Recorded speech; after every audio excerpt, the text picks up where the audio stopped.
Salut! Bienvenue à l'Anarchie culinaire, je suis votre hôte Bob le chef, toujours à l'affût des tendances. Aujourd'hui, on cuisine le légume de l'heure. On se fait une crème de chou-fleur à la bière blonde.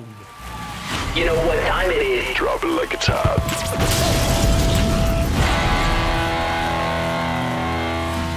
On a déjà un assez gros chaudron ici qui chauffe à feu moyen fort, dans lequel on va verser de l'huile de canola. Et puis là, on va faire suer un oignon qu'on a simplement émincé avec 2 gousses d'ail.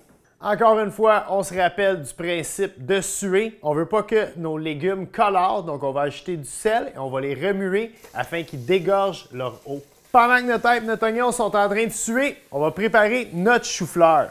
J'ai déjà retiré toutes les feuilles, l'excédent qu'on ne veut pas utiliser de notre chou-fleur ici. Puis là, on va aller se faire des petits bouquets.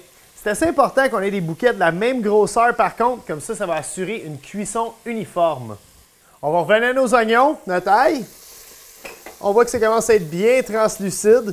C'est à ce moment-ci qu'on va ajouter une bière blonde au complet. On va laisser notre bière mijoter un petit 2 minutes. Elle va réduire juste un peu puis ça va concentrer le goût. On va maintenant ajouter 1 litre de bouillon de volaille. Si vous n'avez pas de bouillon de volaille à la maison, un bouillon de légumes, ça peut faire la job. Puis si vous n'avez pas de bouillon de volaille ou de bouillon de légumes, de l'eau salée, puis ça donne tout le temps un bon résultat. On va ajouter maintenant nos choux-fleurs ainsi qu'une grosse patate qu'on a pris le temps de couper en morceaux. On va assaisonner avec un petit peu de sel et bien sûr du poivre du moulin. On va amener ça à ébullition, on va baisser le feu à moyen doux et on va laisser mijoter le tout environ 25 minutes. Une fois que nos légumes sont tendres à souhait, c'est maintenant le temps de réduire notre soupe en purée. On donne des petits coups au début afin que ça ne nous revole pas dessus parce qu'on se rappelle que notre soupe est bien chaude. Par la suite, on y va sans arrêt jusqu'à ce que notre soupe n'ait plus de grumeaux. Là, juste comme ça, si on prend une cuillère,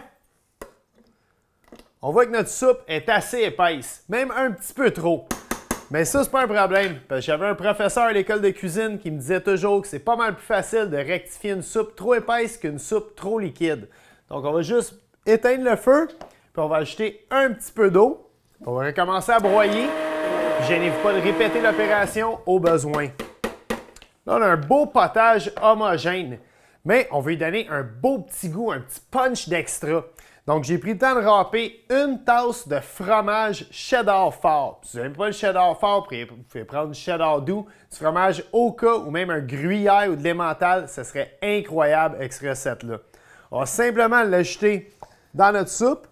Puis à l'aide d'une cuillère, on va mélanger le tout jusqu'à ce que ça soit bien fondu. On va prendre le temps d'y goûter.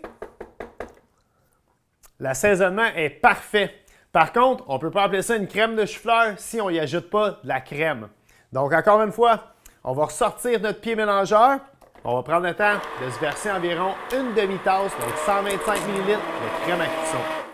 Il nous reste juste à servir le tout dans un bol et déguster. Et voilà, on va rajouter un petit peu de poivre. Même à la maison, gênez-vous pas d'ajouter vos fines herbes préférées ou encore mieux, du bacon émietté. Bon appétit!